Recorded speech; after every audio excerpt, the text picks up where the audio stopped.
சுவாகா சுவாகான்னு முடியும். அப்ப என்னன்னா அவங்க என்ன சொல்றாங்கன்னா சமஸ்கிருதத்துல அப்படி முடியும், சுவாகா சுவாகான்னு முடியுதா, அந்த வார்த்தைகளை எடுத்து போடுறோம். அப்ப இந்த மந்திரங்களை சமஸ்கிருத மயமாக்குற தன்மையும் அந்த மொழி அடிப்படையில் அது நடக்கக்கூடியதாக இருக்கிறது. இந்த ஒலி வடிவ மந்திரங்கள் மட்டும் இல்ல, வரி வடிவங்களையும் மந்திரங்கள் மந்திர தன்மைகள் இருக்கு, தகடுகள் இதெல்லாம் இருக்கு. அதுல சுருக்க குறியீடுகளை பயன்படுத்துறாங்க, எண்களை பயன்படுத்துறாங்க, மற்ற அட்டவணை, வரைபடம், மற்ற அடையாளங்கள், வேலு, திரிசூலா, இந்த மாதிரி சொற்கள், மொழி குறுக்கங்கள் இதெல்லாம் ஒன்றுக்கு மேற்பட்டவற்றையே பயன்படுத்தி இந்த மாதிரியான மொழி அமைப்புகளை அவங்க பயன்படுத்துறாங்க. அப்படி பயன்படுத்துறப்ப அது முன்மாதிரிகள் ஒரு பொதுத்தன்மை இருக்கு, தனிப்பட்ட மனிதனுடைய கிரியேட்டிவிட்டியும் அதுல வெளிப்படுவதாக இருக்கிறது. அப்ப இந்த மந்திர மொழிக்கும் பொருளுக்கும் உள்ள உறவுன்றது ரெண்டு வகையில். வழக்கமா என்ன மொழி எப்படி தோன்றுதுன்றது நம்ம பார்த்தோம்னா, பொருள் அந்த மனிதன் உணர்கிறான், அந்த உணர்வு அர்த்தமாக மாறுகிறது, அர்த்தம் கடைசியில் மொழியாக வெளிப்படுகிறது. இதுதான் பொதுவான விதி, நமக்கு உட்பட்டது.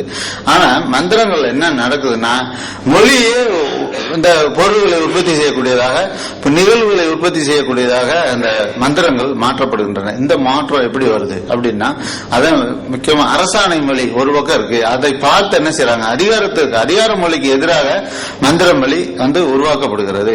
அப்படி உருவாக்கப்படும் போது அதுக்கான சூழல்கள் எல்லாம் இருக்கு. அப்ப இந்த மந்திர மொழின்றது அக ஒடுக்கத்தினாலே வரக்கூடியதாகவும், இந்த அரசாணை மொழின்றது புற ஒடுக்கத்தின் மூலமாகவும் தோன்றக்கூடியதாக இருக்கிறது. ஆனா இதுக்கான சூழல், மந்திர மொழிக்கான சூழல் உருவாகும் பார்த்தோம்னா நிறைய இருக்கு. பாதிக்கப்பட்ட நிலையில வரும், பாதிக்கப்பட்ட தான் புருஷனை கொண்டுட்டாங்க அப்படின்னா உடனே சாபம் போறது, அந்த மாதிரியான ஏதாவது ஒரு பாதிப்பு நிலை தானே. இதுல நாட்டுப்புறத்தில் போனா அப்படி வேற மாதிரி எல்லாம் இருக்கு. அந்த ஆற்றலை, மந்திர ஆற்றலை பெறுவதற்காக பயிற்சி பெறுவதற்கு உருவேற்றுறது, வாயை கட்டுறது, இந்த மாதிரி நிறைய கடவுளையே கட்டி வைக்கிறது, இப்படி எல்லாம் இருக்கு. அதுல மலத்தை தின்னுகிற ஒரு பயிற்சி எல்லாம் அங்க இருக்கு. அப்பதான் பில்லி சூனியம் தன்மை, அந்த ஆற்றல் கிடைக்கும் அப்படின்றதெல்லாம் வருது. அப்ப இந்த ரெண்டையும் ஒப்பிட்டு பார்த்தோம்னா, மந்திர மொழியில வர்றதும் அரசாணை மொழியில வர்றதுன்னா ஒப்பிட்டு பார்த்தோம்னா சரி ஏறத்தால இருக்கும். வாக்கு கொடுக்கறது, சூழ் உரைத்தல்லாம் இருக்கும். இதெல்லாம் எதை பார்த்தோம்னா வஞ்சிரம் கூறுதல் அங்க வரும். நான் இப்படி எல்லாம் செய்து முடிப்பேன், அப்படி இல்லைன்னா இப்படி ஆயிடுவேன். சூழ் உரைத்தல் பார்த்தோம்னா இங்கேயே அப்படித்தான் இருக்கும். நான் உன்னை கட்டிக்கிறேன், இல்லாட்டி என்ன கடவுள் தண்டிச்சிடும் அப்படின்னு ஒவ்வொன்றையும் ஒப்பிட்டு பார்த்துட்டேன். சாபம், ஏவுதல், இதெல்லாம் இங்க அரசாணைகள் பார்த்தோம்னா அது ஒரு ஏவல் தான் இருக்கும். மந்திரத்திலையும் அதே மாதிரியான ரெண்டுக்கான ஒற்றுமை கூறுகள் இருக்கு. அப்ப இந்த மந்திர மொழின்றது அதிகபட்சமா எப்படி பொருள்களிலிருந்து மொழி அப்படின்ற ஒரு முரண்பாடு, அப்படின்ற ஒரு நிலைப்பாட்டில இருந்து மாறி இந்த மந்திரங்கள் என்ன செய்யுதுன்னா, மொழியிலிருந்து பொருள்கள், மொழியிலிருந்து உலகம் படைக்கப்பட்டது அப்படின்றத நோக்கி கடைசியில் போய் அங்க முடிகிறது.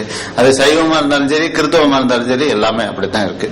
சைவத்துல ஓம்ன்ற வார்த்தையில இருந்து தான் இந்த பிரபஞ்சமே படைக்கப்பட்டது அப்படின்னு சொல்லி சொல்றாங்க. கிறிஸ்தவத்திலையும் இறைவன் உலகத்தை படைத்தான் இருக்காங்க. ரொம்ப நன்றி.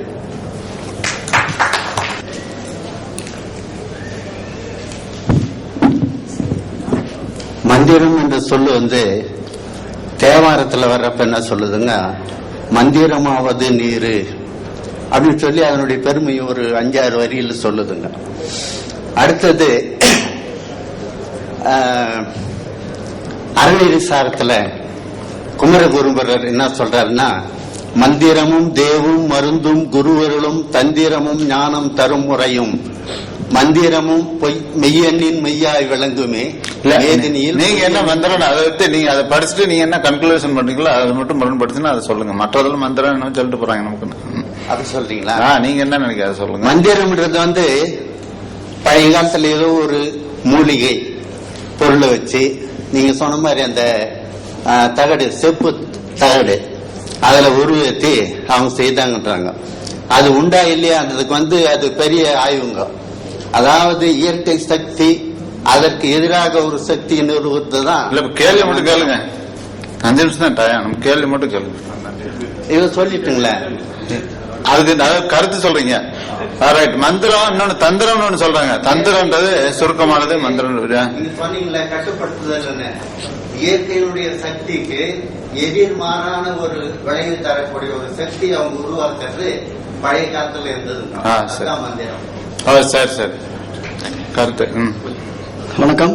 மந்திர மொழி பற்றி ஒரு புதிய நோக்கில் படைக்கப்பட்ட கட்டுரைக்கு பாராட்டுகள். இதில் மொழியை சற்றே உன்னிப்பாக ஆராய்ந்தால், அதனுடைய மொழியோட அமைப்பு எப்படி இருக்கிறது என்று ஆராய்ந்தால் சிறப்பாக இருக்கும் ஒன்று. ஆமா. இரண்டாவது, அறம்பாடுதல் என்ற ஒரு மரபு நம்முடைய இலக்கியங்களில் இருக்கிறது. அறம்பாடுதல் மந்திர மொழியில் உட்படுத்த முடியுமா? அறம்பாடுதல், ஆமா, ஆற்றல் இருக்கு. அறம்பாடுதல் காட்டுறப்ப நான் செத்துட்டு போனா நான் வரேன் அப்படின்னு சொல்லிட்டு வர முடியாது. ஏன்னா இன்னொரு செத்து போயிடான்னு சொல்ல மாட்டான். அப்ப என்னன்னா தற்செயலா வெளிப்படுறது ஒண்ணு. அறம்பாடுதல்ன்றது இருக்கு. வானூர் மதியை அடைந்ததன் வதனம் அப்படின்னா என்ன அர்த்தம்னா காரணகாரிய உறவு இருக்காங்க. காரணகாரிய உறவுனா பின்னாடி நடக்க போறத இது குறிப்பு பொருள் மூலமா உணர்த்துறான். அதாவது எங்க ஊர்லயே ஒரு கவிஞர் எனக்கு தெரிஞ்ச இருந்தாரு. அவர் எங்க அப்பா சொல்லுவாங்க, அவர் அறம்பாடி பஸ் போறதை நிறுத்தாம போயிட்டா நிறுத்திடுவாரு அப்படின்னு சொல்லுவாங்க. அறம் பாடுவார் அப்படின்னு சொல்லிட்டு. அப்ப சில கவிஞர்கள் அறம் பாடி சில செயல்களை பாட்டு மூலமா பாடுறதுனால தூரத்துல இருக்கிறது செஞ்சிருக்காங்க அப்படின்னு சொல்லி ஒரு மரபு சொல்றாங்க. அதையும் நீங்க கருத்தில் எடுத்துக்கொள்ள இருக்கு. நான் எழுதியிருக்கேன், அதெல்லாம் சொல்லல. அது சிவகங்கை படத்துல குதிரை செத்து போகும், தியாகராஜ பாட்டு பாடி குதிரை எதிராக்கிடுவாரு, இப்படி எல்லாம். என்னோட பெயர் டாக்டர் பொன் மாணிக்கவல்லி, தஞ்சாவூர்ல இருந்து வந்திருக்கேன். அட்டாங்க யோகாசன பயிற்சியாளர். மந்திரம் என்பது அந்த சொல்பவரை காப்பாற்றக்கூடியது, ஒரே சொல்.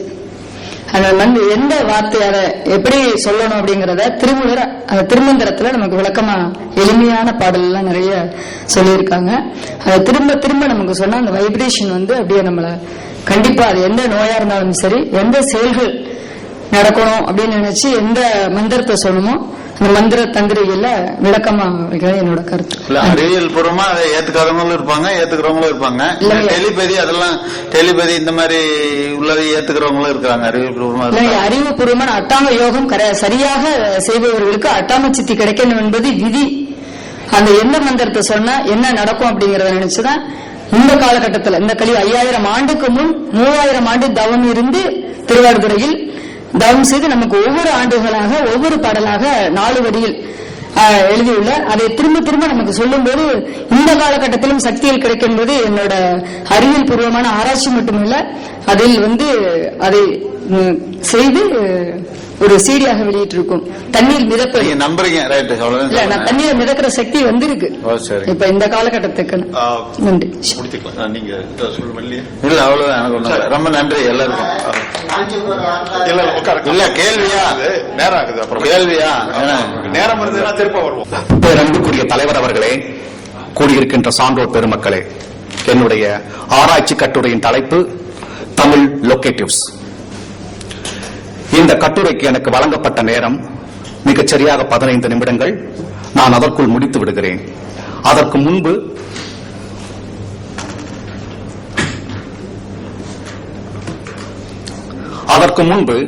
இந்த கட்டுரை எப்படி வந்தது, அதற்கான பேக்ரவுண்டை நான் சொல்லிவிட்டால் உங்களுக்கு மிகவும் எளிதாக இருக்கும் என்று கருதுகிறேன்.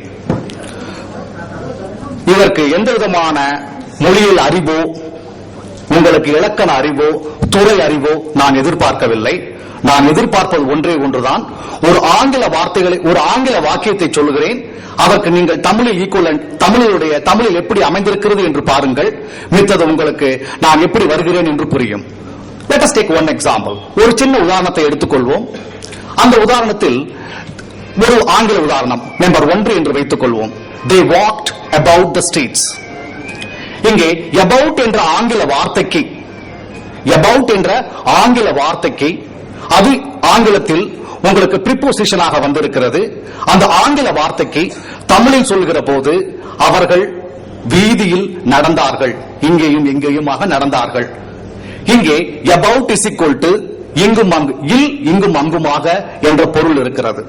இதை போல 100 ஆங்கில ப்ரிபோசிஷன்களுக்கு ஒவ்வொரு பொருளையும் எடுத்துக்கொண்டு அந்த ஒவ்வொரு பொருளையும் அது எதை காட்டுகிறது என்று பார்க்கிற போது இடத்தையும் காலத்தையும் காட்டுகின்றன.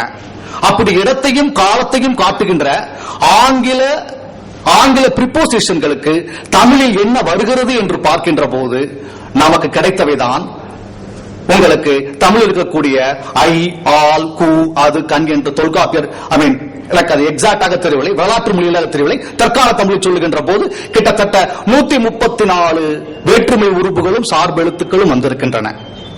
அந்த புத்தகம் தான் இந்த புத்தகம். இதிலிருந்து அடுத்த கட்ட முயற்சியாக நாங்கள் தமிழ் லொகேட்டிவ்ஸ் என்ற அமைப்புக்கு சென்றிருக்கிறோம். இந்த கட்டுரைக்காக பேராசிரியர் அண்ணாமலை, புரொஃபசர் ஜி உமாமகேஸ்வரா அவர்கள் மிகவும் எனக்கு உதவி செய்தார்கள். அவர்களுக்கு மிக்க நன்றி. அதை சொல்லிவிட்டு இதுதான் இந்த கட்டுரையினுடைய பேக்ரவுண்ட் ஆகும். அதாவது ஆங்கில முன்னுறுப்புகள் எப்படி அமைக்கப்பட்டிருக்கின்றன என்று நான் பார்க்கவில்லை. தமிழில் இருக்கக்கூடிய